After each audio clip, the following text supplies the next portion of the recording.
তুমি যে মা রণচণ্ডী দেবী, তুমি যে মা শক্তির সাধনা, তুমি দাও মা পরম আশীষ।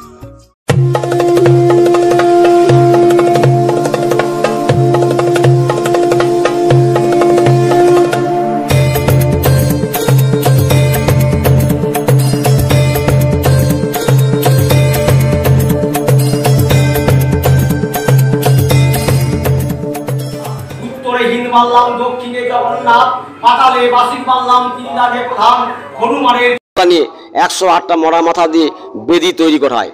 সেই বেদি তারপরে গেট ফেট লাগিয়ে দিয়ে চলে গেছে। তারপর দেখছে যে ওখানে আলতা পায়ের ছাপ, এটা ঢোকার মুখে, যে পায়ের ছাপটা পড়েছে সেটা ঢোকার মুখে পড়েছিল। মায়ের চলাচলের খবর আমরা বুঝতে পারি যে না আছে মা।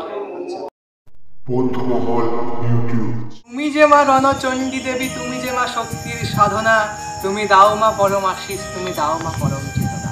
নমস্কার বন্ধুরা, বন্ধুমহল ইউটিউব চ্যানেলের আরও একটা নতুন ভিডিওতে আপনাদের সকলকে জানাই আরও একবার স্বাগত। প্রতিবারের ন্যায় ক্যামেরায় অয়নদার সাথে আজ আবারও আমি আপনাদের সামনে উপস্থিত। আজ আবারও আমরা বেরিয়ে পড়েছি একটা নতুন গন্তব্যস্থল। আজকের গন্তব্যস্থল আপনাদের অনেকেরই জানার মধ্যেও অজানা, তবুও আপনাদেরকে জানিয়ে রাখি, আজ আমরা বেরিয়ে পড়েছি অতীতের রাজধানী রাজনগরের উদ্দেশ্যে। কি শুনে অবাক হলেন?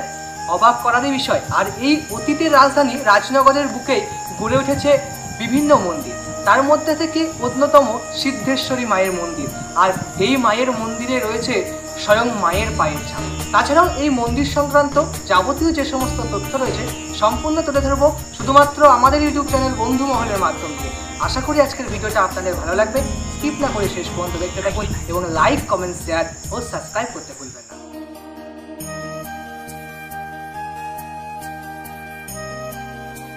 বন্ধুরা, ইতিমধ্যেই আমরা মায়ের মন্দিরে এসে উপস্থিত হয়েছি। চলুন সর্বপ্রথমে আমরা মায়ের মন্দিরটি একটু পরিদর্শন করে নিই।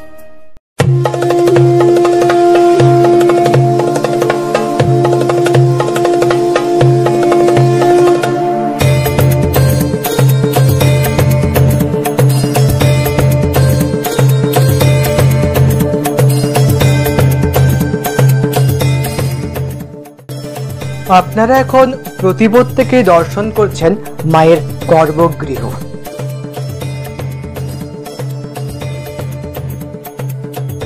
এটি হলো মা সিদ্ধেশ্বরী মায়ের পায়ের ছাপ।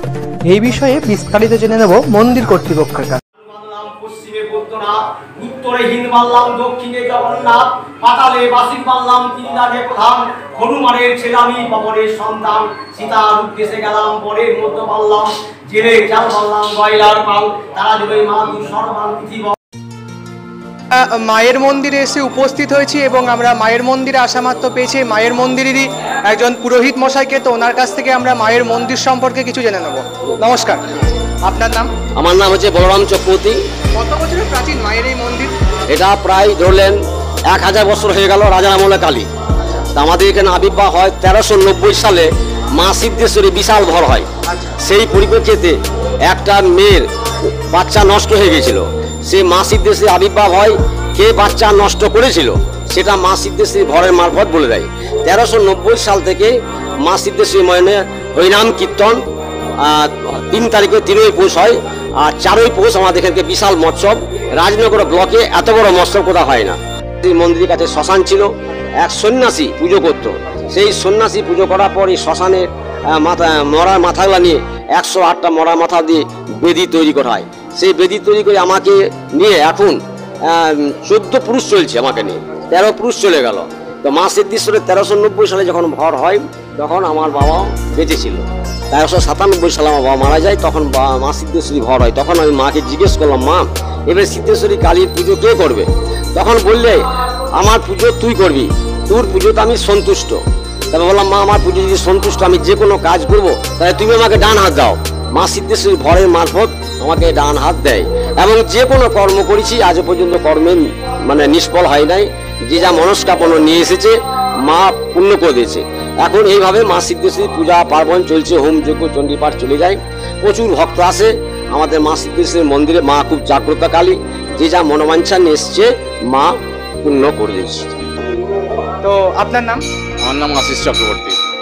মন্দির প্রাঙ্গণে আসা মাত্র দেখলাম এখানে রয়েছে একটি চরণের ছাপ। আচ্ছা, এটা সম্পর্কে যদি বিস্তারিতভাবে জানা। হ্যাঁ, এটা সম্পর্কে বলতে গেলে যখন আমাদের যাদের পালি পড়ে তারা আর কি ঘর পোছা সব পরিষ্কার পরিচ্ছন্ন করে, ধোয়া মোছা করে সকালবেলায় ওটা এসে করে যায়, তারপরে পুজো শুরু হয়। তো সেইটা যখন করে বেরিয়েছে, তারপরে গেট ফেট লাগিয়ে দিয়ে চলে গেছে, তারপরে দেখছে যে ওখানে আলতা পায়ের ছাপ। এবার হয়তো মা হয়তো বেরিয়েছিল কিংবা ঢুকেছিল, সেরকম কিছু। এটা ঢোকার মুখে যে পায়ের ছাপটা পড়েছে সেটা ঢোকার মুখে পড়েছিল। আজও কি মায়ের উপস্থিতি টের পাওয়া যায়? হ্যাঁ, এবার রাত্রেবেলায় মানে এখানটা থমথমে হয়ে থাকে। এখন তো সিভিক পুলিশ থাকে, সেরকমভাবে কিছু হয় না, সরাসরি ঘুমোয় এখানে। এবং মায়ের চলাচলের খবর আমরা বুঝতে পারি যে না, আছে মা। সর্বশেষে আপনাকে জানাই অসংখ্য ধন্যবাদ আপনাদের সামনে এই তথ্যগুলি তুলে ধরার জন্য।